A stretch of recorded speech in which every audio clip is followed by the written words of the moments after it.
صلى على النبي بقى وتعالى نتكلم على محمد هاني شوية. محمد هاني 28 سنة وهو كابتن النادي الأهلي وباك يمين منتخب مصر ولسه مش عارف يتمركز صح. هتقولي ازاي ده هو فاتح زاوية يعني وسايب المهاجم يجري؟ طيب ماشي، لو بصيت في الكرة دي أو في الصورة دي هتلاقي إن محمد هاني فاتح الزاوية على الرجل الثابتة بتاعته، الرجل اللي المفروض هو بيحركها أو يتحرك عليها.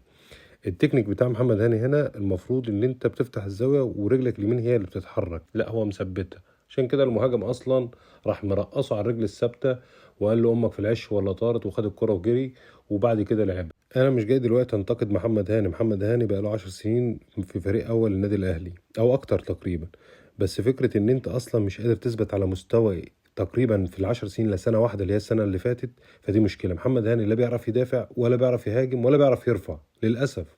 انت بتعاني في مصر كلها بسبب ان مفيش حد بيعرف يعمل اوفر في مصر كلها وعرضيات. اتمنى تعملوا متابعه ولايك وبشكركم.